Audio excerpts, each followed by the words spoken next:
Welcome, everyone, to TechDaily.ai. Get ready for another deep dive. We're cutting through the noise today on a really fascinating topic. We're diving headfirst into the secret world of software security. Specifically, how hackers manage to crack even the most sophisticated protections out there. It's this endless cat and mouse game, isn't it? Been going on for decades. And the tactics, wow, they're pretty ingenious on both sides. So we're going to unpack the evolution of software cracking. From simple keys way back when to these complex digital fortresses, and how the unbreakable always seems to break.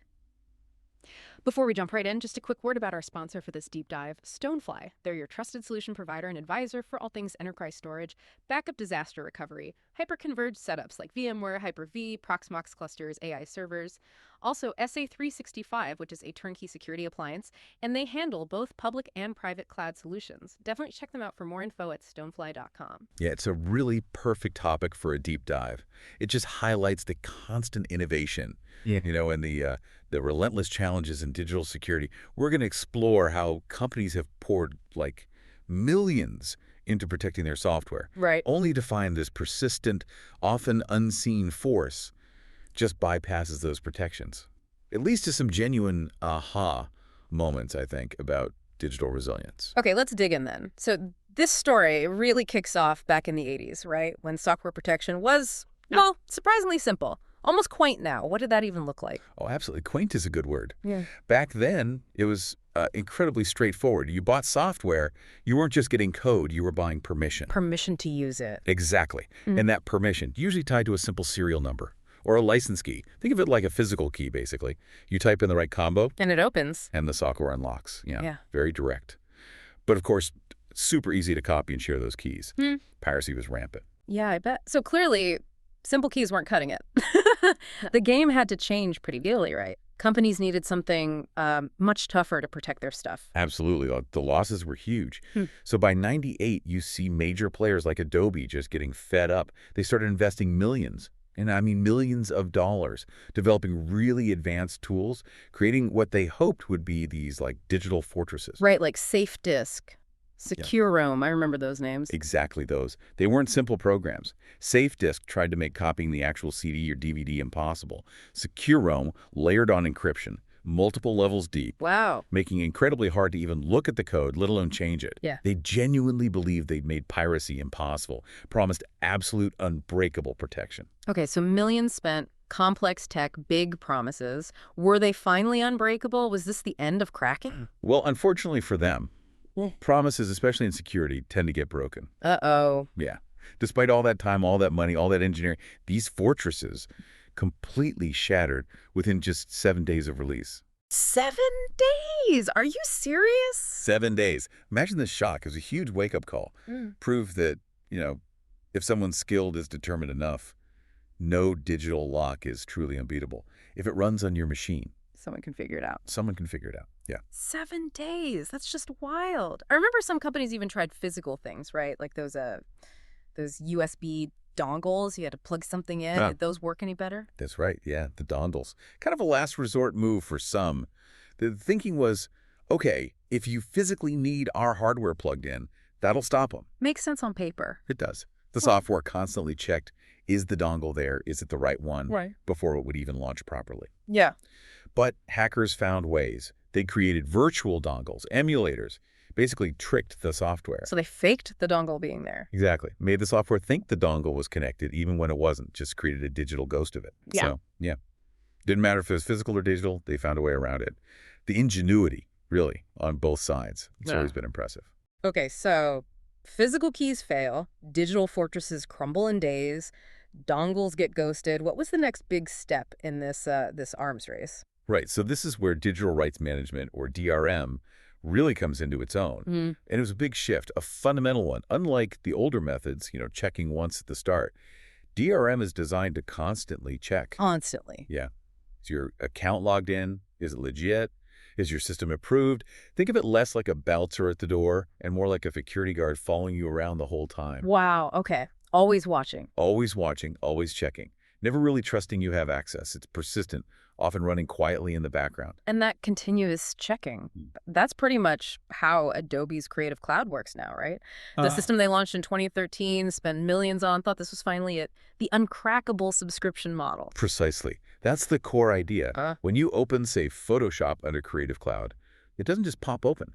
Behind the scenes, it's busy. It secretly scans your computer, like deep scan, processor ID, RAM configuration, hard drive serials, all the hardware details? everything. It uses all that to build a unique digital fingerprint, an ID just for your machine right now. Okay. Then it encrypts that ID, sends it off to Adobe servers, and waits. Gets a reply. If the reply is good license active, ID matches Photoshop opens. And if not? If not, maybe the license expired, maybe the ID looks suspicious. It just shuts down. Often gives you a licensing error message.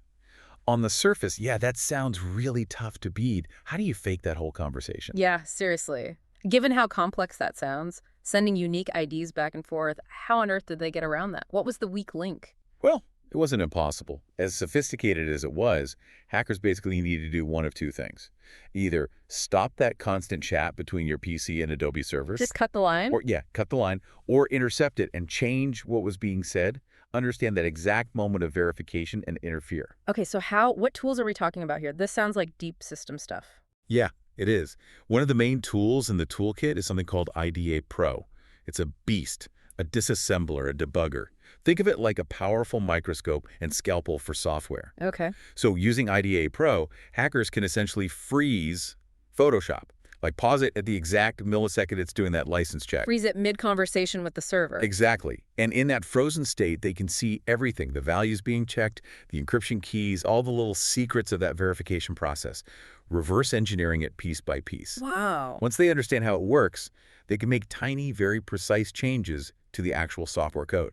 Like what kind of changes? Could be simple, like find the bit of code that says check license and change it to don't check license. Yeah. Or even sneakier, change it so the check always comes back, yes, paid, even if it didn't. Rewriting a critical line in the script. That's clever. Just bypass the check or make it lie to itself. So is it just this constant back and forth then? Adobe updates, finds the crack, hackers update the crack, and did anyone take it even further than just tweaking the code locally? Oh, it's absolutely a constant back and forth. Updates, patches, new cracks. Right. It never stops. And yes, some went much further, because sometimes just changing the local code isn't enough, especially with tougher DRM. Some groups built entirely fake Adobe servers. Wait, fake servers? Yep. So your copy of Photoshop tries to call home, send its fingerprint to Adobe, but the request gets intercepted by these fake servers. If the fake server just says, It just replies, yep, all good here, license valid, let them in. And Photoshop, thinking it's talking to the real Adobe, believes it. It's a classic man-in-the-middle attack, just on a software licensing level. wow, a digital imposter server. That's next level. But then you mentioned something even more sophisticated, like a magician at the door that leaves no trace. Yes, that's the loader. And this was another big leap, especially as DRM got even more complex and harder to patch directly. Think of a loader, like, a magician standing right at the software's entrance. Every single time Photoshop goes to check its license or do some other sensitive check, The loader steps in. the loader jumps in, intercepts the check in real time, changes the answer on the fly, maybe tells it, yes, it's okay. And then, crucially, it often injects its own code directly into Photoshop's running memory. Not the files on disk, just the active program in RAM. Into memory, so it doesn't actually change the Photoshop program files on my computer at all. Exactly. Zero changes to the files on your hard drive. This is what makes loaders so effective and so hard for many antivirus programs to even detect. Because the program file itself looks normal. Looks completely normal. No modified signature. It only messes with the program while it's actively running in that temporary memory space. It's like changing the rules of the game while it's being played without touching the rulebook itself. Okay, that makes sense. And that's why sometimes, with cracked software, you have to run a special little tool first every single time you launch the main program. Ah, so that's the loader doing its thing? That's the loader performing its magic trick just before the main show starts. Okay, so this cat and mouse game just keeps escalating. Loaders working in memory. Adobe and others couldn't have just, thrown in the towel, right? They must have come up with another strategy. Oh, absolutely not. Too much money at stake. Billions, really. So they had to innovate again. And the latest countermove, Probably the most significant one recently is shifting key features to the cloud. Moving parts of the software off the user's computer entirely. Exactly. Instead of running everything locally, where it's vulnerable to these loaders and debuggers like IDA Pro, they move the really critical, valuable processing to their own secure servers. It completely changes the game. How does that work in practice? Can you give an example? Why does that make such a difference? Sure. Think about things like the neural filters in Photoshop, or a lot of the AI-powered stuff you see now. Yeah, the really fancy features. Right. Those often don't actually run on your machine.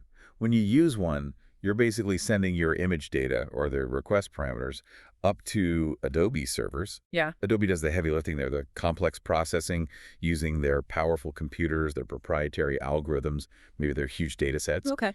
Then they just send the finished result back down to you. Nothing sensitive, nothing easily crackable happens locally. The magic happens in their cloud, completely outside your control. So to crack that, you wouldn't be messing with Photoshop on your PC anymore. You'd actually have to break into Adobe's own servers. That's exactly it. Cracking cloud-based features means shifting from manipulating local software to attacking Adobe's hardened corporate infrastructure. Which is a whole different level of difficulty and risk. A massively different level, far more complex, needs way more resources, and the legal consequences are obviously enormous. It really raises the bar. And it makes you wonder, as more software moves this way, are we finally getting close to a truly unbreakable lock?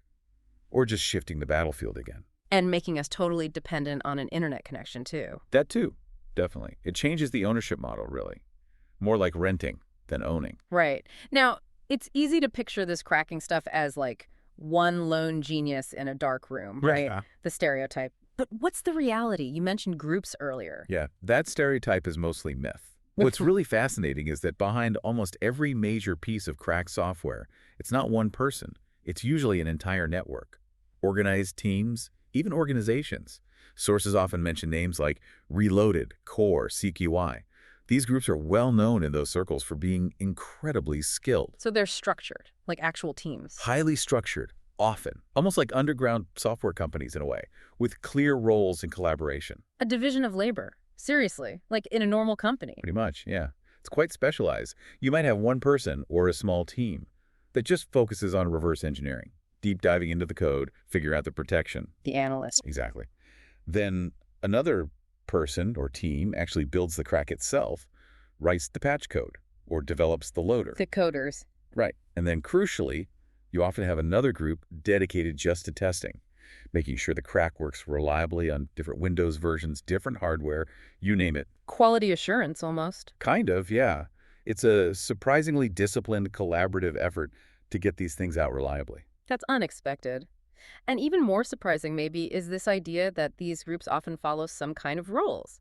A code of conduct. That sounds totally counterintuitive for hackers. It does, doesn't it? But it's a key insight into that subculture. Many of these top groups, believe it or not, operate with a kind of unwritten ethical code, at least within their world. They often deliberately avoid targeting critical things, like banking systems, hospital networks, government stuff. Really? Why? For many of them, cracking Photoshop or the latest AAA game, it isn't about stealing money directly or causing chaos. It's more, it's about the challenge, proving it can be done. Making a point. Making a point, exactly. Demonstrating that no matter how complex, no lock is truly unbreakable. It's a constant challenge to the developers, a way of showing off their skills. It's kind of fascinating, this self-imposed line they often won't cross. Wow. What a journey we've taken here. From those simple serial keys to DRM, checking your hardware fingerprint constantly, fake servers, loaders working in memory, and now cloud features. It really is this dynamic, ongoing battle, isn't it? It absolutely is. And connecting it to the bigger picture, it just perfectly illustrates the relentless pace you need in cybersecurity. Every defense eventually gets challenged by an offense. It forces constant evolution. And for you, the listener, understanding this kind of dance between protection and cracking, it's not just about pirated software. It's about grasping the core challenges of keeping anything digital secure. Data, access, it's all part of the same struggle. It really underscores why vigilance and adaptation are so crucial in, any digital environment today. Yeah, it really makes you think about all the complexity humming away under the surface of the apps we use every single day without a second thought. So what's the big takeaway here for you? Does this idea of a truly unbreakable digital lock even seem possible anymore? Or is it always just a matter of time and effort? That's the million-dollar question, isn't it? Yeah. It definitely makes you think hard about where real security comes from. Is it just in stronger code? Yeah. Or is it more about the fundamental architecture, how we deliver software, like with the cloud model? Maybe even the motivations of the people involved. It's complex. That is a great thought to leave everyone with. We really hope you enjoyed this deep dive into the fascinating shadows of software security. And speaking of security, just one more shout out to our sponsor, Stonefly. If you're looking for seriously robust, secure storage, you might want to check out their 100 TB immutable and air-gapped SSO NAS. It's available right now for just $8,995. That's a pretty powerful solution designed to keep your data safe, making it unchangeable and physically isolated from threats. Really worth looking into at stonefly.com. Thanks again for tuning into the deep dive, and we look forward to our next exploration with you.